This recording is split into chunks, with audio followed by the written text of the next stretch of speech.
Hai, welcome to Disease Notes by Mastermind Study. Hari ini kita akan membahas aspek patofisiologi dari penyakit jantung iskemik. Untuk lebih jelasnya yuk kita bahas dari mind map-nya. Sekarang kita akan bahas dari definisi penyakit jantung iskemik. Penyakit jantung iskemik atau ischemic heart disease merupakan kondisi ketidakseimbangan antara suplai oksigen miokardium dan kebutuhan oksigen miokardium. Hal ini berdampak pada hipoksia miokardium dan akumulasi metabolit buangan. Penyebab paling sering adalah penyakit aterosklerosis dari arteri koroner atau kita sebut sebagai coronary artery disease atau CAD. Untuk lebih jelasnya mengenai patofisiologi dari penyakit jantung iskemik, dapat dilihat dari alur patofisiologinya.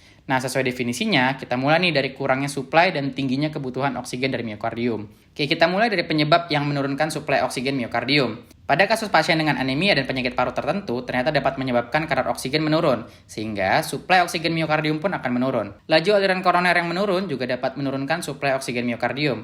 Laju aliran koroner dapat menurun apabila terjadi penurunan tekanan perfusi seperti pada pasien dengan hipotensi, misalkan shock, atau regurgitasi aorta. Atau akibat peningkatan resistensi vaskular koroner yang dapat disebabkan oleh kompresi eksternal oleh miokardium ketika sistolik, gangguan tonus intrinsik akibat peningkatan kadar ion kalsium, penurunan kadar NO dan prostasiklin, dan peningkatan katekolamin.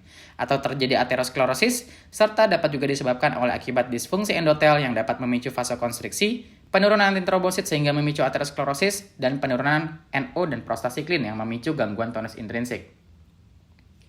Selanjutnya kita membahas penyebab dari peningkatan kebutuhan oksigen. Peningkatan kebutuhan oksigen ini dapat disebabkan oleh adanya peningkatan stres dinding ventrikal, misalkan akibat peningkatan pengisian ventrikel kiri pada kasus regurgitasi mitral ataupun regurgitasi aorta. Kedua, peningkatan laju jantung pada kondisi peningkatan aktivitas simpatis atau efek peningkatan lepasan simpatis. Dan yang ketiga, akibat kontraktilitas yang meningkat, seperti pada kasus peningkatan lepasan katekolamin dan efek dari penggunaan obat inotropik positif. Nah, kedua kondisi tersebut nanti akan berdampak pada iskemia miokardium, sehingga terjadi peningkatan metabolisme anaerob. Nah, metabolisme anaerob inilah yang akan berdampak pada penurunan kadar ATP dan akumulasi metabolit.